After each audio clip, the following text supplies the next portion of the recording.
Good evening, everyone. Let me double check that I have a stream that is working. And yes, we are live. Welcome. I see dragons in the chat, XYZ. Hello, everyone. Welcome, and thank you for being here. Yeah, so we're doing part 3 of our discussion on the Islamic lobby. Right, so let me just... So let's dive right in with part 3. So thanks all for being here tonight. Let me just change my... Hey, Sergeant Grinch, welcome. Right. So these are the last few slides, and then I'll just bring up some other pointers and things for you to look at to give you a reference point to see that there is incredible power, I think, as I've hopefully demonstrated very clearly within the Islamic lobby. And of course, the basic propaganda has been to purely look at the influence of the Jewish lobby, right?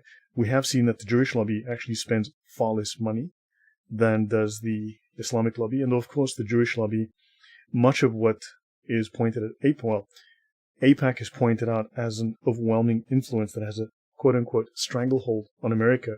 However, we do see that this is actually internal money from Americans, from Christians, from Jews, that support Israel and that voluntarily support Israel because they like Israel for multiple reasons.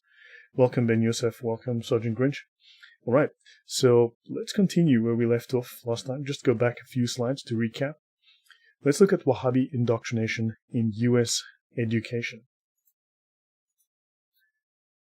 This was an interesting article in the New York Times Magazine. Right? Why is there so much Saudi money in American universities? So we'll see very shortly that the amount of money that has been thrown at the problem. Carl Brown, welcome. Welcome from Cape Town. Awesome stuff, man. Good to have you here. So we'll see that the amount of money that these people are talking about, what's being reported publicly, is not the amount of money that's actually going into these things. So Saudi Arabia has quietly directed tens of millions of dollars a year to American universities from MIT to Northern Kentucky. What are the nation's rulers getting out of it? Understand, they're not operating alone. They're working in concert with a number of other governments. Right. So I did direct you guys to the college foreign gift reporting. Actually, let me just go to this link. So let me bring this link up. So we can copy this link. And you guys can actually have a look and see what this is about. This is the foreign gifts, college foreign gift and contract report. Do understand, this is not a full and totally comprehensive list. Not everything is recorded here. Of course, there has to be that a foreign source that alone or combined is valued above 250,000 or more. So anything below that may go amiss. So multiple smaller donations that could add up incredibly, but don't total up to 250,000 or come from multiple different sources, may not be totaled. And yeah, and of course, if the money is first laundered through something internal, it doesn't get recorded. But you can see here, so if you want to look at countries, you can see here, by the way, by sheer coincidence, Saudi Arabia, Kuwait, Saudi Arabia, Kuwait, Saudi Arabia, Kuwait, South Korea, Saudi Arabia, UAE. So, yeah, so a number of things here. Saudi Arabia, over $1 million, maybe $2 million. Saudi Arabia, $2 million. Saudi Arabia, $1.5 million. Kuwait, okay, rather small amount. And then, of course, you have Saudi again and UAE again. You can click on these for more details, right? So this, as I said, is called the College Foreign Gift and Contract Report. You can obviously, let's have a look and see what, let's have a look at what Saudi's been up to. So let's have a look in the list here. Saudi Arabia. Okay, so they've been funding money to, and let's see, 212 pages worth of donations. Right, that's not exactly a small number.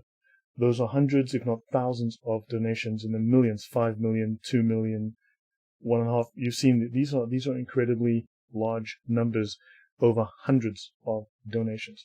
So just so you know, this is available if anyone wants to go and have a look, and you can download this you can download it and it will load in Excel perfectly, and you can do searching within Excel, and you can run your totals within Excel.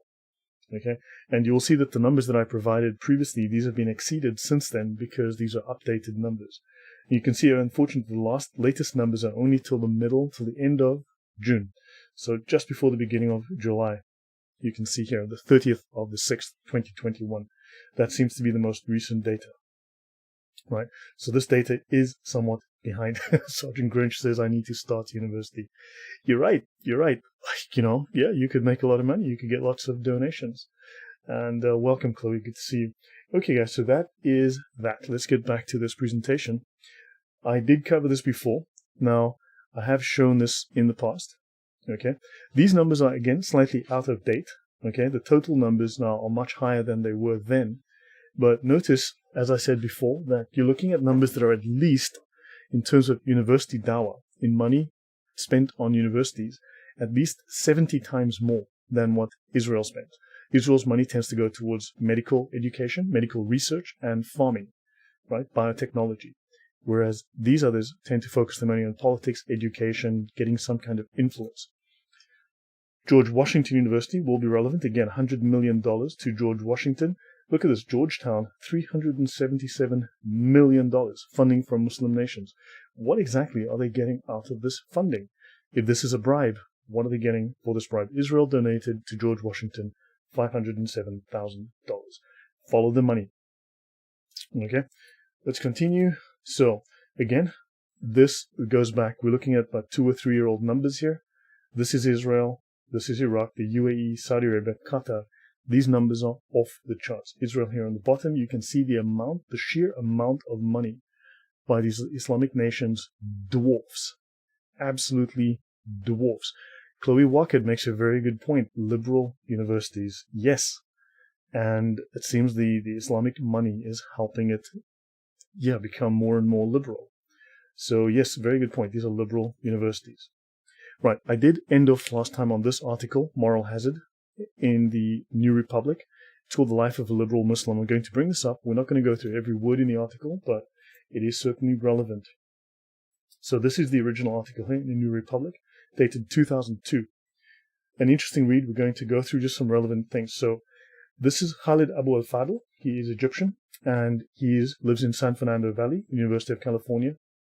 And in his email inbox, he found ominous messages from obscured sources warning such as, you know what we're capable of. He began suspecting that the threats were more serious than he initially assumed. Twice, he noticed a van that lingered outside of his isolated home, then disappeared once he called the police. He found the windows of his family's SUV smashed at a crowded movie theater. Sergeant Grinch says, you cannot spell liberal without the lie. Oh, Yeshua's Yahweh, it says it was a good read. Yeah. Now, I don't agree with entirely all the conclusions they draw here, certainly. However, it is a really frightening discussion about how these people have infiltrated universities, how they set policy at major universities in the United States, and the kind of threats, the kind of overt moves they will make to force their will. XYZ says overwhelming majority of universities are liberal. Okay. There aren't many conservative universities left. He never returned as a horse. Yes, that is true. The callers weren't angry white men accusing him of terrorist sympathies. They were fellow Muslims accusing him of selling out the faith. So unless you toe the line, you are going to be punished. Right? So this man, once you read this article, things do not go well for him. Right? I mean, he's not a happy camper. They've made his life a misery. So let's go down here. He speaks of the takeover of Al-Azhar University, which is the major Islamic seminary in the world. It is the highest reputation. It's the oldest of the Sunni Islamic universities, which turns out Sunni imams. It is the highest center of learning in Islam today, in Sunni Islam. The highest ranking sheikh in the once moderate institution, Muhammad Sayyid Tantawi, endorses suicide bombings. Al-Azhar has bullied the Egyptian government into granting it power to censor all books on Islam. So Tantawi is no longer the rector. There's been 2 different rectors since then, and but this tells you what these guys are capable of. Obviously, if you read this, you'll get more out of it. But I'm just going to touch on a few points. Abu al-Fadl was suspended from the ceiling by his left arm for 6-hour intervals. Guards shocked him with electricity and pulled out his fingernails. After 3 weeks and without a conviction, they released him. So, he was captured, kidnapped, and tortured because he did not follow the rules that these people want to impose. And this man. So this is the kind of people that he's dealing with. Apostate Russ says that money goes to suppressing stories like the jihadi hostage attack at the synagogue in Texas, a British national. Oh, yeah, British national. Yeah. Yes. And yes, that's exactly. So this is the kind of people that they're dealing with. He was invited to another event overseas, another academic event. He obviously did not go because he'd probably never be seen again. He was lucky to survive that first attempt to be let go. A dissident within the Saudi government told a friend of his that the Saudis planned to pick him up and make him disappear. The Kuwaitis would say, "Oh, we don't know what happened." So he would be kidnapped in Kuwait. He explains everyone would be interested for a while, then it would be forgotten like everyone else. He cancelled the trip. And he says there's no better way to gauge the Saudi effort than by reading off the names of prominent Middle Eastern studies departments and the gifts they've received from the Saudi royal family. Now remember, this is 2002, so we're going now into the 90s. Dzień dobry, Marek. 5 years ago, King Fahd gave the Oxford University more than $30 million to its Islamic Studies Center. Where does that money go?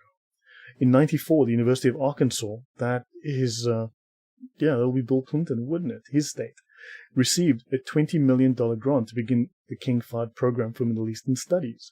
Thanks to a $5 million gift, Berkeley now houses the Sultan bin Abdul Aziz program in Arab studies. Even Harvard has a chair, currently occupied by legal scholar Frank Vogel, called the custodian of the two holy mosques, adjunct professor of Islamic legal studies, and subsidized by at least $5 million from the Saudis. Saudis have plied him with similar offers of wealth. In 91, before he'd finished his dissertation, the Muslim World League offered him $100,000 to write a book on Islam, but it demanded editorial control. Hi, Arnold. Welcome. 7 years later, the Saudi offered to nominate him for the $200,000 King Faisal Award. So they want people who sing to their tune, who sing their propaganda. Last year, they offered Al-Fadl and his guests an all-expenses paid VIP trip to Mecca.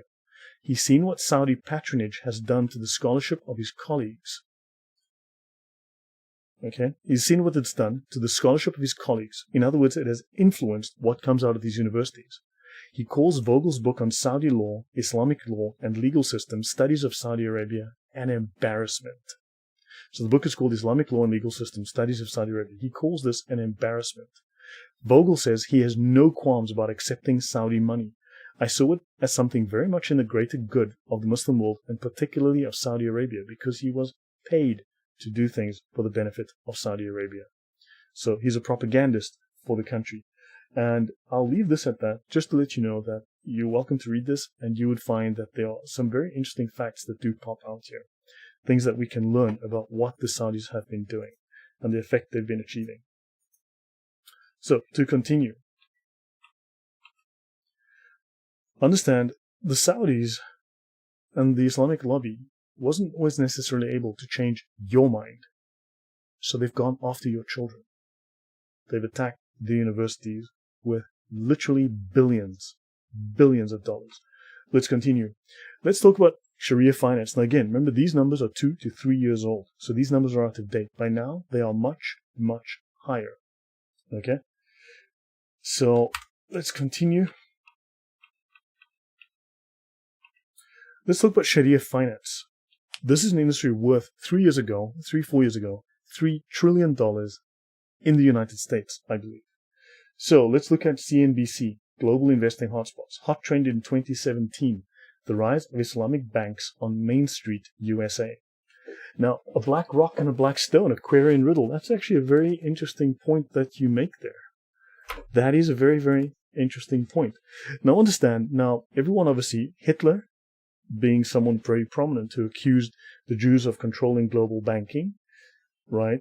Now, the Jews have not established Jewish banks with a Jewish banking system.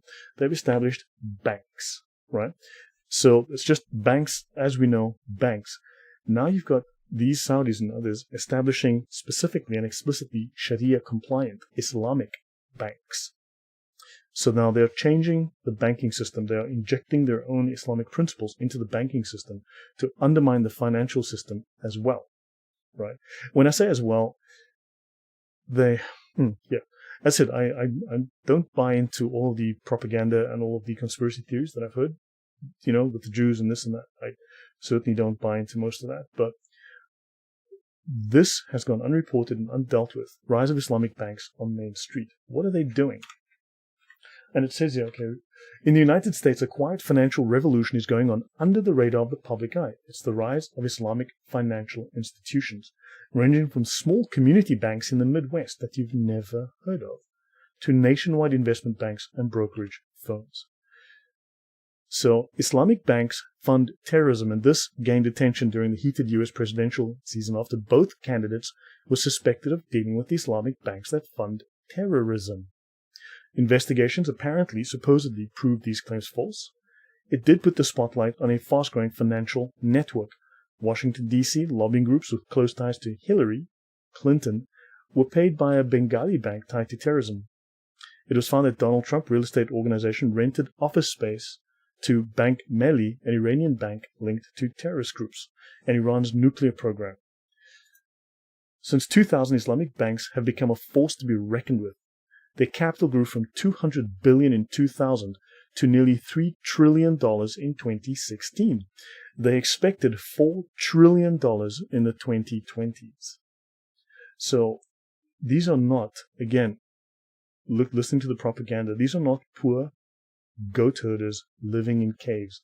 These are extremely wealthy, well-funded people who are working in concert with tons and tons of money. There are now more than 300 banks and 250 mutual funds around the world complying with Islamic principles. And this doesn't mean that these are strictly Islamic companies. These are Western companies that are starting to bend the knee. So I thought Islamicists were not allowed to charge interest. Now, in theory, that is true. I have covered this on my channel in the past, Sergeant Grinch. In theory, they're not, but they use what's called hiyal, right, which is the basis of their form of their deception. Their major form of lying and deception is called hiyal. So it's basically semantics, right? It's basically semantics. Yes, they do. They do charge interest, but they have a workaround. They have a little cheating workaround that violates the law. It allows them, remember, every single tenet of Sharia law can be violated legally. So they can charge interest, and they do. Jimmy English, welcome. I've often wondered, Aquarian Riddle says, I've often wondered how those that have come here seem to produce nothing other than deal in illicit product, yet have prospered. One has to wonder. And let's see, liberal Jews, there's a problem with liberal Jews. I mean, they seem to be self-hating. It's like those self-hating white liberals that hate white people and hate America. It's nuts. KC says, it's past my bedtime, but like all your lessons, I'll watch at least twice. Thank you, KC. Have a good night. Okay, let's continue. $3-4 trillion is not small change. If anyone has the time, feel free to look up what the latest numbers are. Okay? Let's have a look at the largest banks in the U.S. The following are the largest banks in the U.S. ranked by total assets. The top 10 banks hold assets of about $12 trillion. So understand, if they hold assets of $12 trillion, and these guys were at 3 going on $4 trillion then, they are at 1/4 at that point, right, of what the top U.S. banks hold. And we don't know how much of those banks' holdings are under Islamic finance or from Saudi Arabia, for argument's sake. With assets over $2.5 trillion, J.P. Morgan Chase is the largest bank in the country. It is also the nation's largest bank by deposits, and then Bank of America is the second with $2.28 trillion. So J.P. Morgan Chase, Bank of America, Wells Fargo, Citigroup, Morgan Stanley, Bank of New York Mellon down to here. So we can see their total assets, $2.5 trillion down to $371 billion, right? So these are the largest banks. Now, we also have no idea what percentage of these are owned by the Saudis. We have evidence that they have at least 750, and this was 3-4 years ago, again, 4 years ago, $750 billion invested in the U.S. financial system. $750 billion. That would be a significant portion. Sergeant Grinch says the enemy is destroying us from the inside. And XYZ says the Palestinians get nothing. Shows what the wealthy Middle East continues to think about. The Palestinians, as I mentioned, as I started this off, they're doing an Islamic duty. Right? What they're doing is entirely Islamic, but it's marketed as a humanitarian crisis. They're political football, but they are theocracy, and they're doing exactly what they're supposed to do for Allah. Islamic doctrines of deception, hiyal. Yes, thank you. Okay, so let's continue. Right. Now, I need to bring up my OneNote database because I made a little bit of a mistake last time. I got into that small spat with that one guy. So we want to look at the British royal family net worth. Okay, I'm going to bring up these links because these will be relevant to you. This is one of them. Okay, I've found multiple links. Now, actually, oddly, there are more links in recent times than there were a few years ago, right? There's been more articles. Okay, so when you look at the royal family's net worth, they're worth approximately 88 billion. When I said 16 billion last time, I forgot. I was thinking of the Catholic Church. The Catholic Church is not as wealthy as people think. Their net wealth is apparently somewhere around $16 billion. Now, of course, when I started speaking about the Talmud on shows in the past, people would say, well, that's not the Talmud the Jews follow. The Jews have a secret Talmud. I was like, well, this is the only Talmud. You guys have been making claims. Yep, exactly, Kitty Diddler. So I've mentioned that these people who are Jew haters have been making claims on the basis of the Talmud. Now, when I showed that their claims were false, that they'd lied, and they were completely ignorant about the Talmud and were dishonest in their claims, then suddenly, no, not that Talmud, the secret Talmud. Well, their quotes were based off the Talmud, right? So, obviously someone mentioned that, well, the royal family's wealth, you can't just look at the numbers, you've got to look at the invisible numbers or whatever it was, right? Understand, so their wealth is $88 billion, but once you start looking through how these things are all calculated, the Queen herself apparently only has a wealth, and it's in these articles, there's a number of them here. The Queen's wealth is apparently only something like 532 million. So her personal asset value, because remember they are a monarchy, but they're a ceremonial monarchy, right? Britain, while it does have the monarchs, it's not run by the monarch, right? So it's a ceremonial. It's just a titular head, but they're not actually in charge of the country anymore. Now, of course, someone can come and say, well, actually, it's not them. Actually, they are, Lloyd, because you just don't understand how these secret things work. And I'll say, well, actually, no, it's the grey aliens from Zeta Reticulum that are running the country. And I can't prove that just as much as you can't prove your statements. But I digress. So the Queen's income is apparently about, her total worth, based on her asset value and such, is about $532 million, which doesn't make her individually extremely wealthy. She would be very, very low on the list of very wealthy people. There are people far, Mark Zuckerberg is richer than she is. Because when you calculate this $88 billion, when you look at the wealth of the royal family, they actually technically don't own, because those are state assets owned by the state. They're not personal assets owned by the monarchy. They're state assets. They cannot sell them. They don't own them. So the crown jewels, they can't take them, sell them, and say, okay, I'll pocket the cash and maybe buy a jet.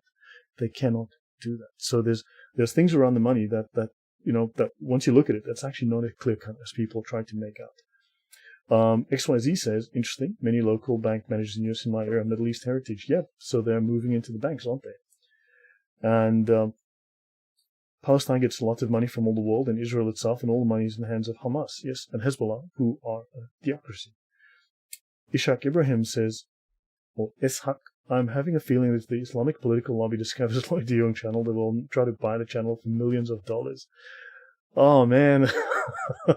Yeah, well, I guess, okay. Okay, so notice here, she's personally valued at about 530 million. Now, all the numbers that I've looked at, everything I've looked at, says that's about this amount, 530 million. So that's her personal net worth of her personal assets. The rest are state assets, as I said. Okay, Prince Charles, about 400 million. So understand there's more to this than what we have been discussing. There's more to this than we are aware of. So let me just bring this back up. Okay, again, second article, there's a number of them. These are newer ones. I was using an older one from a financial firm that had done analysis. Okay, but I'll get into that one later. So how much is the Queen's net worth and how does she make money? So they rent out properties, they own land, and so on. But once you total that all up, they're not as wealthy. State-owned, XYZ, yeah. They're not as wealthy as people think. So while the assets that technically fall under the monarchy are 88 billion, don't forget, the Saudi royal family is worth, now the Saudis don't publish these numbers, but the Saudis royal family is estimated to be at least $1.4 trillion. So let's do some mathematics here. let's do 1.4 trillion. Man, how many zeros is a trillion? And that's 88 billion. You're looking at they're 16 times wealthier than the royal family of Britain. So the Saudis are, just the royal family alone, don't forget the king owns the country. The Saudi king owns the country. So moving on. So we are finishing with the last couple of slides, and then I'll bring up some other things that will be of interest. Okay. So the vast power of the Saudi lobby. This was published in 2007. So this goes way back already. Okay. So this guy he's left-wing author apparently, and he should be up in arms about the Israel lobby. But he says here in this article, somehow though I can't shake the idea that the Israel lobby, no matter how powerful, isn't all it is cracked up to be, particularly where it concerns the Bush administration's past and present. I've covered the deep Islamic ties to the Bush family, especially the Saudi ties. Indeed, when I think of pernicious foreign lobbies with disproportionate sway over American politics, I cannot see past Saudi Arabia and its royal house led by King Abdullah, and the long and corrupt history of American Saudi relations. So this is John Rick MacArthur, born 4th June 1956. He's an American journalist and author of books about U.S. politics. He's the president of Harper's Magazine. So yeah, the long and corrupt history of American Saudi relations. This is not discussed. But we do have people, again, going on about the Jewish lobby, the Jews. And then, of course, we have this little interesting snippet here. Don't forget, who was the guy which family earned $1.47 billion minimum from the Saudis, this is Nihad Awad from CARE, okay, which is the Islamic Brotherhood, and various other CARE members standing behind him after 9/11. This is the man who gave us the now infamous phrase, the religion of peace. Right, this would be George W. Bush. So I'll tell you what, let me play this. I'll shut my mic.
Sorry, my bad. I didn't switch on my mic.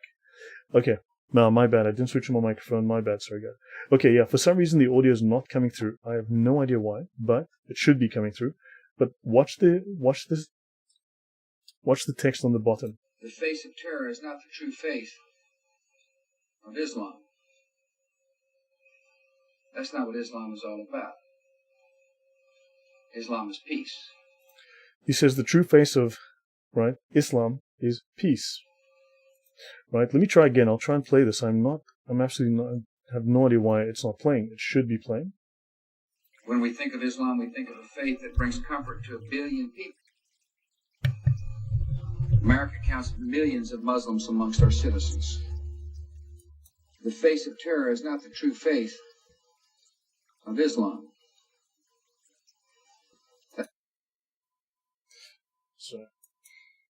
The face of terror is not the true faith of Islam. That's not what Islam is all about. Islam is peace. I'll pause there. Sorry, I had to have it go through my mic. For some reason, the direct audio did not play. So, apologies for that. This is the man that was paid $1.5 billion to and gave us the strange term, Islam is peace, which became the religion of peace. Very unfortunate. That's one of the most unfortunate things that have happened in the last 2 decades. Push the Dhimmi is XYZ. When we think of Islam, we think of... All right. So, we're going to end off the presentation very shortly. Okay. Yeah, when the unbelievers are slaughtered, there will be peace. Correct, Cogito. Right. So now we're going to end off this on this slide, and we'll go into something else to show you some additional notes, just some backup notes. Okay. Right. This is Israel. Population, 8.5 million. Area, 8,367 square miles. This is Israel superimposed on the United States. This little tiny dot here. This is Israel. Okay. This is India with Israel superimposed. You can see how small Israel is relative to that. This is Israel relative to Mexico. That's Israel relative to Mexico. Aquarian Riddle, have a look at my community tab. You'll see you mentioned the skull and bones. The skull and crossbones seems to come from the black flag of Islam. Actually, let me go to my channel. So, let me actually go to my channel, and I will show you something that may or may not be helpful to you guys.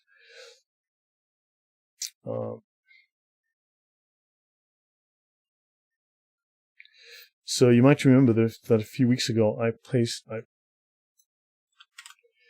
so this is the black flag of... So this is the skull and crossbones, right? This is the black flag of jihad. This is the Jolly Roger. Do these two look familiar? So that, yes, certainly it's the Yale Secret Society, but look at this, look at the similarity between the black flag of Islam. Don't forget, America's first war was fought against Islam, right? The Marines America created an army specifically to fight against Islam, right? And they were dealing with piracy because there were pirates who were robbing American ships and kidnapping American people from those ships and demanding ransom for them. So the Jolly Roger is inspired from Islamic piracy. You can see if you superimpose the Jolly Roger over, right, if we superimpose the Jolly Roger over the Islamic flag, the black flag of jihad, you should see the similarity here. Marine hymn, the shores of Tripoli. Exactly, it was a war against Islam, from the halls of Montezuma to the shores of Tripoli. So hopefully that gives you guys something to think about. Right. Dragon says, he quote, if you kill one soul, you kill the whole world. That was for the Jews and was abrogated. Yes, exactly. Precisely. Even Joe Biden, I believe, quoted something from the Quran which was completely false. Right. To continue. Right. Now, this is Israel superimposed on Iran. So these 4 different countries. Semper Fidelis. Yep. Semper Fi, people. So, right. So this is Israel. Now, look at here. India, 1.27 million square kilometers and 152 times larger than Israel. The US, 458 times larger than Israel. This is Mexico, approximately 90 times larger, and Iran, 76 times larger than Israel. Let's have a look. This is Saudi Arabia superimposed on the US. Okay, that is significantly larger, and if we superimpose Israel upon that, this is Israel. This tiny dot here in the middle, that is Israel. Okay, so yeah, you can understand that this is what Israel is dealing with, right? Now, so to conclude the PowerPoint presentation section, this is map of the Middle East and some of the world. The green area, let's have a look. This is Israel. Let's have a look. Let's put Israel. That is Israel. This little red squiggle here in the middle, that is Israel. The rest, these are green Islamic territories. Okay? So the green area, as the propagandists want to tell us, are caves, camels, box cutters, a small minority of violent jihadis who have no money, no oil, no power, no US political influence, and no space for the Fakistinians to go. They've got no space here. The Fakistinians have a smaller, little tiny dot here within this tiny space. Ethiopia, yes and no. Are they all fully Christian? Because they are Muslims in Ethiopia. Right. So with your red area, supposedly here, has unlimited money and unlimited power, supposedly. And yeah, so I'll pause this section here. So hopefully that has been interesting and useful to you guys to get the perspective. So let's continue here. Right. Iran's mullahs will be overthrown sooner or later. Yeah, they're falling apart internally. China is falling apart internally. They are. man, this. Right, so let's have a look. These are numbers that are about 2 to 3 years old. Okay. Saudi Arabia, like Canada, mostly useless land areas. Certainly, I mean, but there's a lot. See, Canada has permafrost. You can't always dig through it. The land, sometimes you cannot use it, like Alaska. You cannot get to the resources underneath. Saudi doesn't have that problem. You can dig just about anywhere. Okay? Right. So Israeli interest donated 13 million. This is like 2017 or so, 2018. Right? No, between 2011 and 2018, donated $13 million to 8 of the. These are not schools, these are universities, right? But in every case, their funding was a fraction of the Muslim nations. So again, you've seen some of these figures, but taxpayer money for Middle East studies, right? $597,000 at University of California, Berkeley. Muslim Middle Eastern countries, nearly $19 million. In Israel, $507,000, right? So you can see these countries are Indonesia, right? These are multi-millions of dollars. Kazakhstan donated more money, right? 13 million, right? $13 million, as we've got here. This number is dwarfed. China, nearly $700 million. This was up to 2018. This Chinese number is well over $1 billion now if you look at the new numbers. If you go into the spreadsheet and actually just go and calculate it calculates for you with an Excel. Then if you look at these numbers, these are enormous numbers. They're well over $3 billion now, okay? Including communist China. So $2.5 billion. Yeah, it just doesn't add up. So let's have a look here. A former U.S. Air Force intelligence specialist was accused of espionage for Iran, Monica Witt, who took the name Fatima Zahra. She was radicalized at George Washington University. George Washington University happened to take $100 million from Saudi Arabia and other Muslim countries. Now, when I say MSA, the Muslim Students Association is a Muslim Brotherhood front that operates in these universities. Spreading lies seems to be more expensive than the truth. That's a very good point, Veronica. She was indicted by a federal grand jury in Colombia for conspiracy to deliver and delivering national defense information to the Iranian government. She defected to Iran in 2013 and assisted Iranian intelligence services in targeting her former fellow agents in the U.S. intelligence community. She disclosed the code name and classified mission of the U.S. Department of Defense Special Access Program. This is her. So she decided to become a spy for Iran. The question is, how many of these people are spies, paid off, indoctrinated within the U.S. system for Saudi and other places? Pakistan, we've discussed the Awan brothers as well. So, United States Air Force Technical Sergeant and Military Intelligence Defense Contractor. Okay, from El Paso in Texas, of all places, University of Maryland, and George Washington. That's why I highlighted George Washington before. They took a lot of money from Islamic sources. Okay, so she underwent an ideological shift before defecting to Iran. Where was she influenced? Well, George Washington University. Israel donated $507,000. George Washington took over $100 million up to that point. Right? Daily Caller News Foundation. So this is an interesting article. Universities took $600 million tied to Muslim nations while forming grade school curricula for U.S. students. So now this not only affects universities, it affects schools. Right, this goes back to 2018. The Department of Education program funds colleges to teach about the Arab world, but upcoming payments are going to colleges that have received millions of dollars from Qatar and Saudi. Coupling the program with the foreign funding is a backdoor route to Saudi influence, and the universities employ faculty who have hosted guests who have made anti-Jewish remarks. Universities funded by the Department of Education to help shape the way K-12 schools and colleges portray the Middle East and Israel are simultaneously bankrolled. This is over $1 billion by now. So these guys are shaping U.S. K-12 schools and colleges, the curricula from kindergarten to high school, but they're taking hundreds of millions of dollars. Okay, we have congressmen who sleep with spies. Yeah, Fang, huh? Yeah, I know who we're talking about here.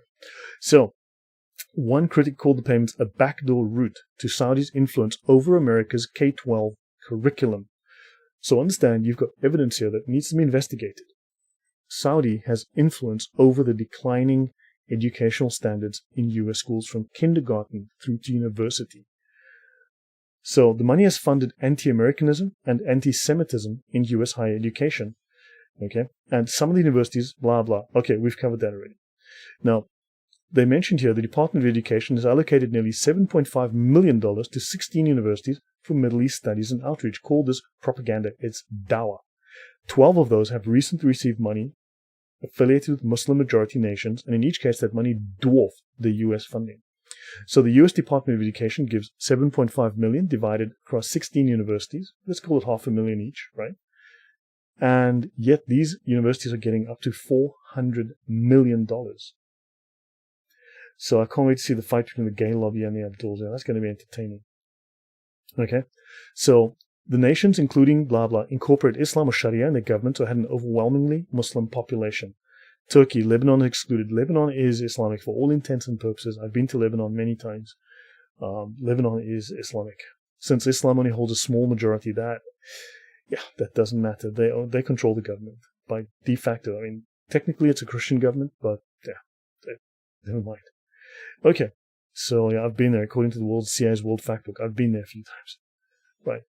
So there's a backdoor route to Saudi influence over the K-12, and the Saudis have figured out how to make an end run around America's K-12 curriculum safeguards, gaining control over much of what children in the United States learn about the Middle East. In other words, lies and dawah. Ben Yosef says, imagine all of this money going to the truly needy and hungry people. Yeah, well, it's going to twist the minds of your children. XYZ said, one of the largest population concentrations of former Middle East nationals in my area. Yes, of course.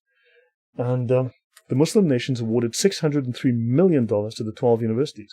Compare $7.5 million from the government to $600 million from Islamic nations. And that's just 2011 to 2016 in that 5-year period. 80 times more than the allocated Title VI funding. Israeli interests donated $13 million to 8 of the schools. In every case, the funding was a fraction of the Muslim nations. Okay, so you can have a look here. Let's look at the funding. University of Chicago. Okay, so these are the funds here. Taxpayer money versus funds from the Islamic nations. Almost 6,300,000. Okay, 19,500,000. 3,300,000. So as you can see here, 6,000. Okay, 12, 13 million, 6 million. Okay, University of California, Los Angeles. They must have large programs there for farming and medicine. So understand, these numbers do not align, right? There's a lot more money from the Saudi lobby. I'll continue because you guys are welcome to, I can share all of this data. I can give you a link to access all of this. Right. Now, notice Breitbart's article here. This one is dated September 2019, 15 September 2019. Now, we've got these numbers, but notice China, Russia, and other foreign states have given universities $10 billion. $10 billion. That's a little bigger than 600 million. Understand? Now this number suddenly grew because the numbers are being misreported. The story that we're being told is not correct. You see, you need to be top 3% for entrance. So, okay. And, okay, so the Clarion Project, a watchdog known for its groundbreaking documentaries on extreme ideologies, compiled a report this month revealing the billions of dollars that colleges and universities in America have taken from foreign entities, including enemy states. Okay, so they've taken more than $10 billion since 2012 alone. So that in the 7-year period, we're talking 2012 to 2019, a 7-year period, that's $10 billion. The program helps teachers convey a nuanced and realistic view of Arabs and Islam to overcome stereotypes and shallow media presentations. In other words, accuracy about how vile Islam is, supplementing the often inadequate treatment in curriculum and textbooks. So, yeah. Okay, so Holocaust denial. The University of California, Berkeley, second highest recipient of funding, has $19 million in funding and hosted a lecture where the lecturer said, Holocaust denial is a form of protest. Okay, fine. So denying a genocide is a form of protest. So how about we just deny, I don't know, Palestinian deaths? Just never happened. It's a myth. That'll annoy people. In its report, the Brandeis Center wrote that he downplayed the atrocities of the Holocaust. Okay. Argus says the shortage of American students to fill up the surplus of colleges led to an expansion of importing students, including huge numbers of Middle Eastern students. Yes, that's very sad. So, University of California held a 2009 panel comprised of 4 critics of Israel's existence. Okay, and of course they received Columbia University received $14 million from Muslim countries. Okay, nothing from Israel. And, of course, this Iranian studies professor said that the Jewish state is behind every dirty, treacherous, ugly, and pernicious act happening in the world. Propaganda, blaming Israel for every possible thing. And, of course, Islam is supposedly squeaky clean. Lloyd, have you done a session on donations to current political parties in the US and Europe? I have some numbers somewhere, but look, this is not really my thing. This just came up because I heard Mel and Jay Smith talking about influence that the Islamic lobby has in universities and how this affects academia and the research that's being done and the conclusions in the books. And I had all this notes that I put together. I thought this would be useful. So, here again, Georgetown Center for Contemporary Arab Studies hosted a teaching for K to 14 teachers and the public on Gaza, featuring speakers who defended Hamas, a terror organization, a theocratic Muslim Brotherhood terror organization. The event was co-sponsored by the World Affairs Council and Jerusalem Fund, and they use social justice rhetoric, so they do align with the social justice propaganda to get their way, among liberal college students to advance a Saudi agenda, likening Muslims to Hispanic dreamers and invoking white supremacy. You are the enemy, you white supremacists. At the University of Michigan, which has received $16 million from the Muslim countries and $1.8 million from Israel, 2 instructors refused to help students study abroad in Israel. These are just some minor examples of what's going on. So last couple here, the countries whose governments and foundations, companies and citizens have donated are Qatar, $343 million. Saudi, remember Qatar has in total donated nearly $2 billion, right, in full total. In the last 9 years, $2 billion. Qatar, $343 million, Saudi, $131 million, UAE, $87, Kuwait, $16, Turkey, $9, as well as Jordan, Egypt, Pakistan, Bahrain, and Iraq, right? And the U.S. Commission on Civil Rights found substantial evidence that many university departments of Middle East studies provide one-sided, highly polemical academic presentations concerning Israel. So, understand, these people, the faculty and students with sympathies for Israel, encounter implacably pro-Palestinian attacks. None provided data or policy on how they offer a wide range of views on the Middle East. No, because they want one view only. They are buying influence. These are ideologues buying influence with billions, $10 billion. 6 prominent U.S. universities failed to report a combined total of $1.3 billion in foreign funding. Oh my gosh, what an oversight, according to the Department of Education. So let's see, on top of the number that I've given you before, we've got to add a missing $1.3 billion. And then on top of that, the reporting doesn't capture everything that comes in if it's under a certain amount. So now you can add a few billion on top of that, probably. So understand, these numbers are the tip of the iceberg. The numbers go far, far deeper and higher. So this is a list of Saudi Arabians by net worth compiled by Forbes magazine, released in 2008. This is a partial list of the richest people in Saudi. Now, the richest man in Israel was apparently at that time worth only about $8 or $9 billion. So these guys from Saudi were much, much wealthier, and they were more billionaires in Saudi than in Israel, and they were far richer. So you can see the Walid bin al-Talal, 15 billion, 19 billion for this guy, this family. Of course, the royal family of Saudi Arabia, something like $1.4 trillion. So this is oil money. MIT has made a breakthrough on magnetic containment for fusion reactor for power. Fuel will be basically water, so the writing's on the wall. Okay, well, that's fantastic. That's good news, Kagito. So, and of course, what's missing from this list is the Bin Laden family. Interesting, the Bin Laden family is also one of the very wealthiest, the largest construction company in the Middle East, and they're not on this list. Isn't that just fascinating? That's just really, really fascinating. They forgot those guys. So, of the 1,426 billionaires around the world, 165 are Jews. Not of the 1,426 billionaires, this is according to the 2013 list, right? So of these 1,426, it wasn't like 1,425 were Jews, only 165. Their joint wealth is 812 billion. So how about the rest? How about the other 1,260 of them, according to Forbes magazine? So go to Forbes magazine, look up the rich list. At the time, Larry Ellison, 45 billion. Today his wealth is about 90 billion, 72 billion, I think. Then, of course, you've got now on top of this list is Mark Zuckerberg. He was 13 billion then. He's now 96 billion. He's a little bit ahead of Larry Ellison. He's about 20 billion ahead of Larry Ellison. Okay, so these are known billionaires. Okay, so he was 16th richest in 2013. He's now the richest. Okay, right. So, yeah. So moving on. Oh, by the way, you know the World Trade Center. There's a fantastic story about the World Trade Center. Look it up. Google the World Trade Center. The Japanese architect who designed it. The World Trade Center was designed according to inspiration from Islamic designs. The architect used Islamic designs to build the World Trade Center. But just look up the architect who designed the World Trade Center and read the little story that you find.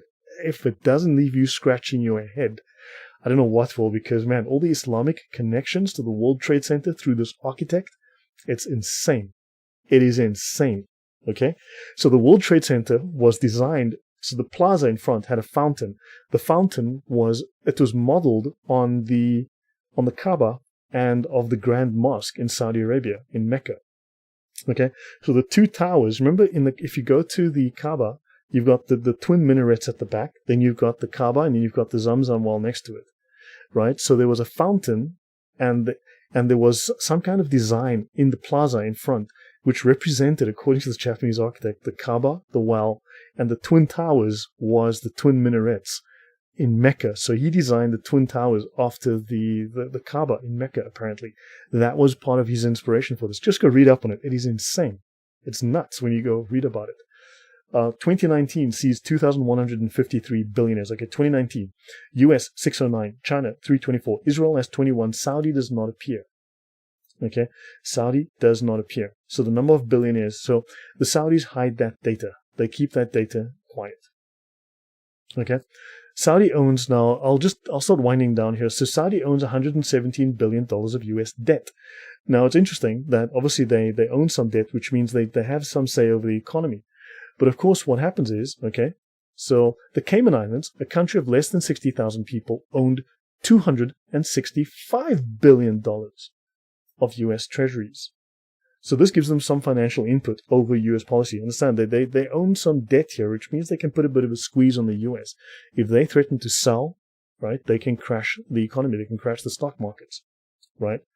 So understand now, think about it. Saudi has 117 billion, but the Cayman Islands, which would fit in my bathroom, has more than double that. Understand, this number makes no sense. And notice the Treasury Department has kept Saudi Arabia's precise holdings secret since the 1970s. Why would the Treasury Department keep Saudi Arabia's debt holdings of the US a state secret? You have to ask yourself, okay, keeping the figure secret. Now, why would are these numbers even accurate? Once a month, they release new figures. If you want to go look this up, once a month.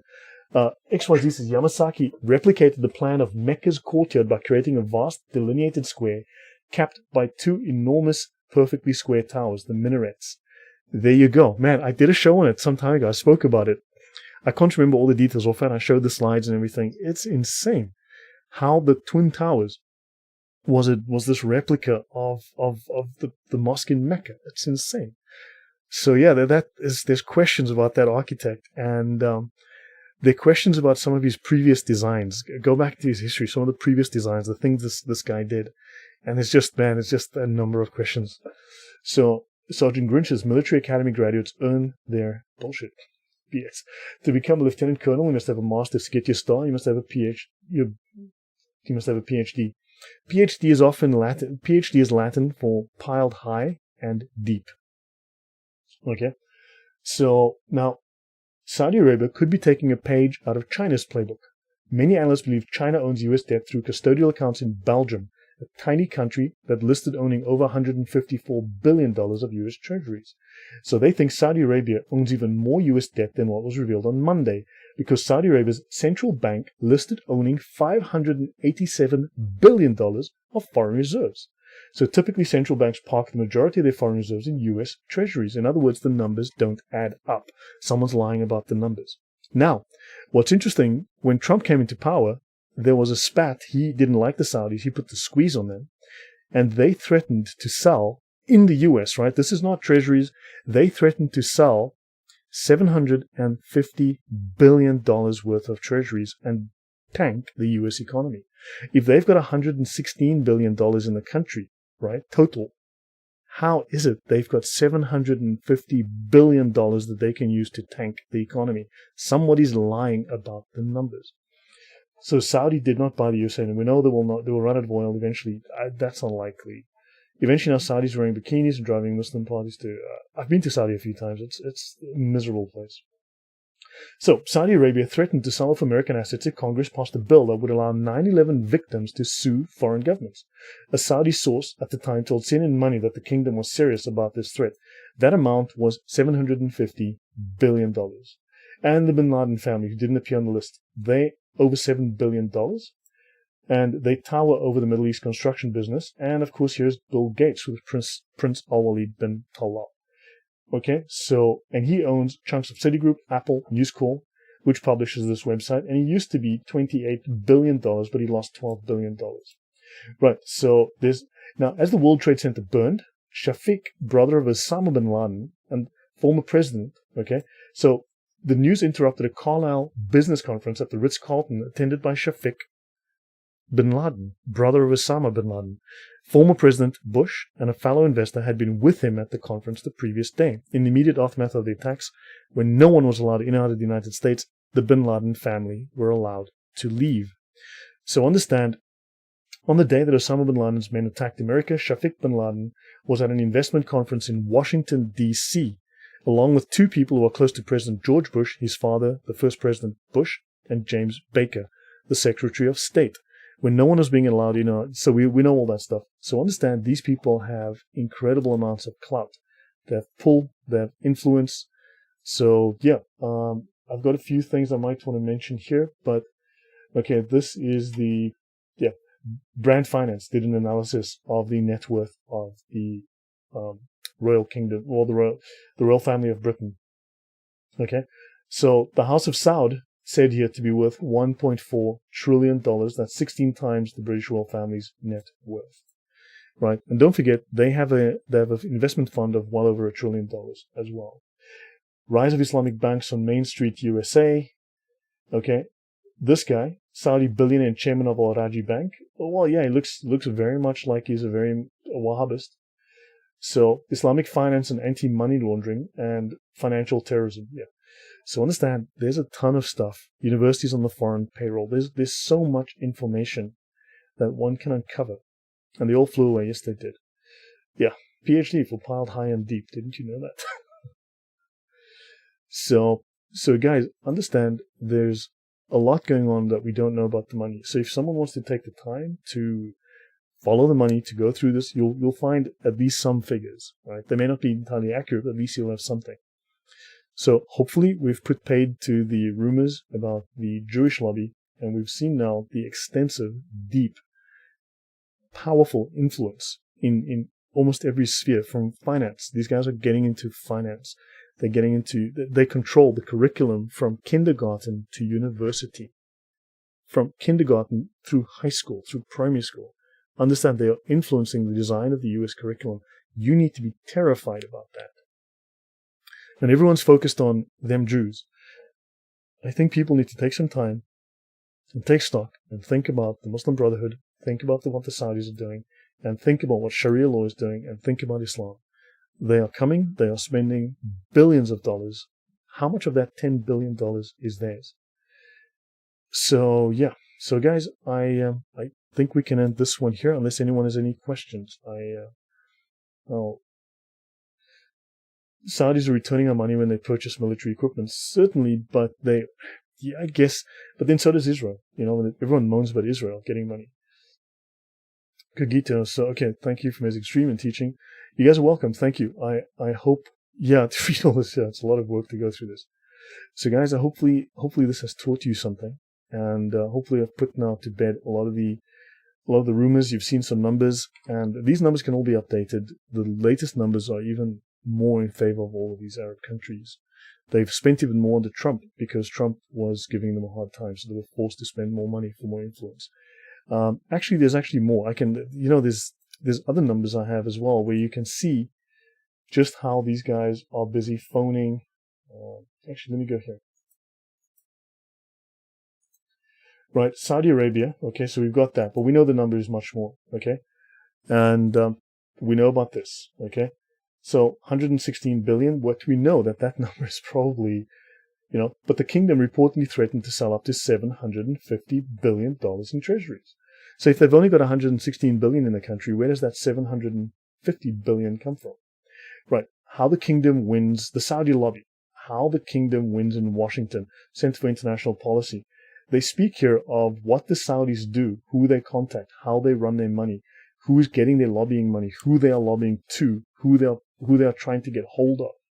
Right, so this is a very interesting report as well.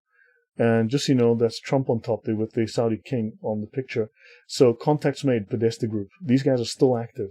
They're still active, 2017. Right, so you can see here how many times they have contacted the Senate, the media. Okay, they clearly are very interested in contacting the media, the executive, the governors, private companies, think tanks. So these guys are everywhere.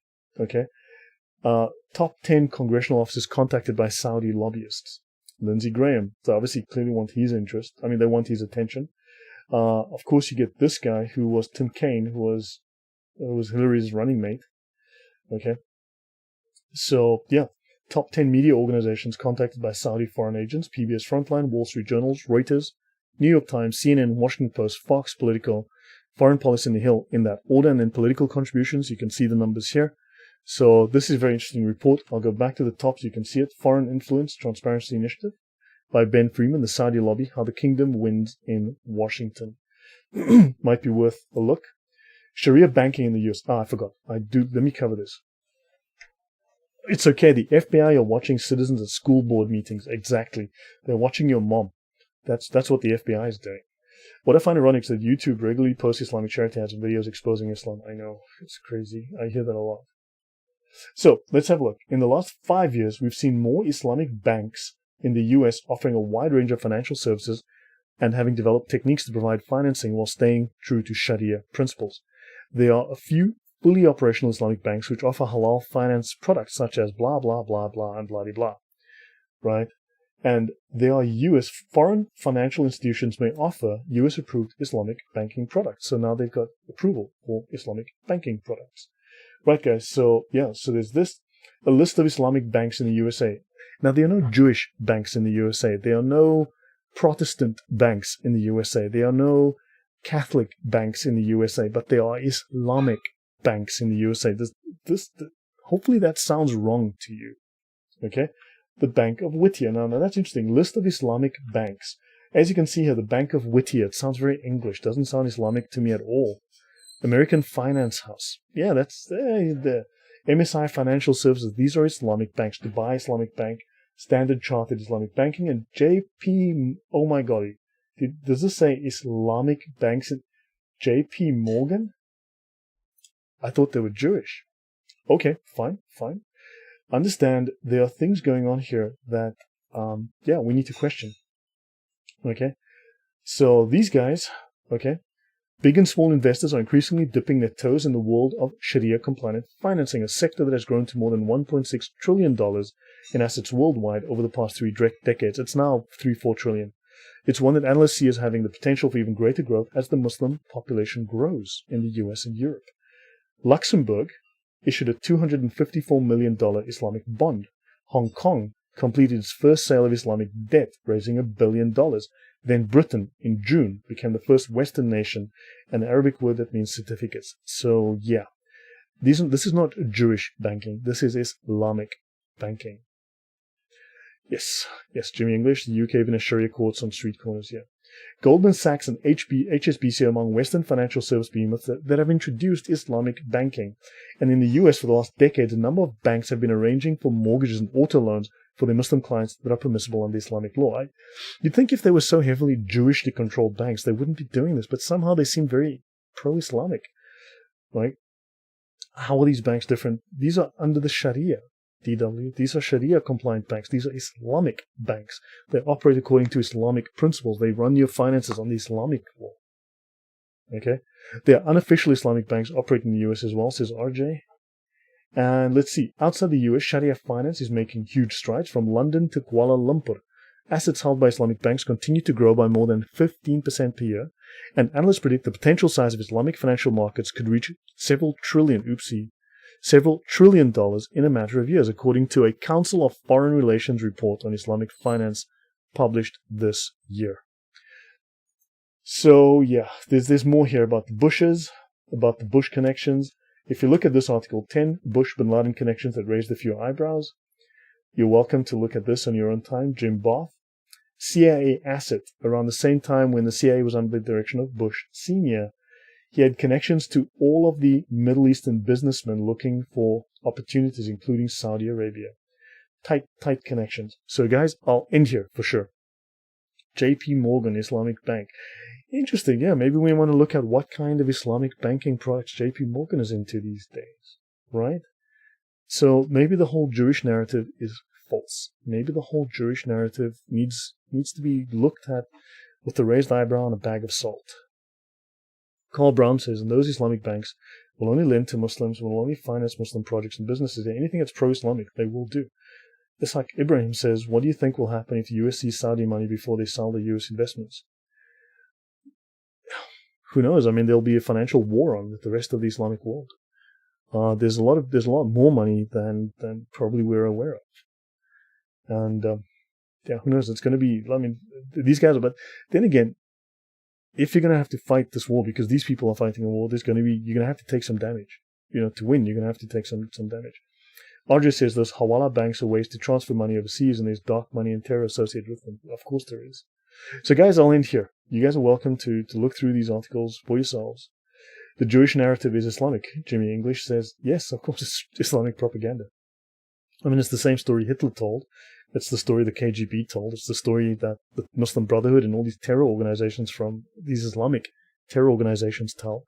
And when you hear Johnny Average tell it, like he's in good company. He agrees with Hitler. He agrees with Stalin. He agrees with the KGB. Yeah, he agrees with terror organizations. I'd say maybe he wants to question what he's saying. So guys, you're great. Thank you. No, thank you very much. Afghanistan's are starving. They do not get Islam charity. Thank you guys. Thank you very much. Jib says, love you, Lloyd. Well, thank you very much. Thanks, guys. Yeah, hopefully this has been helpful, interesting. So I should call it a night here. It's been just over an hour. And, yeah, there's a lot going on that we are not aware of, but understand, when someone says JP Morgan's an Islamic bank, I gotta wonder about that, man. That's, yeah, what's going on there? List of Islamic banks. Okay, guys, so have a great night. Thank you. And I will see you shortly. Well, I'll see you in a few days. Take care. Bye-bye.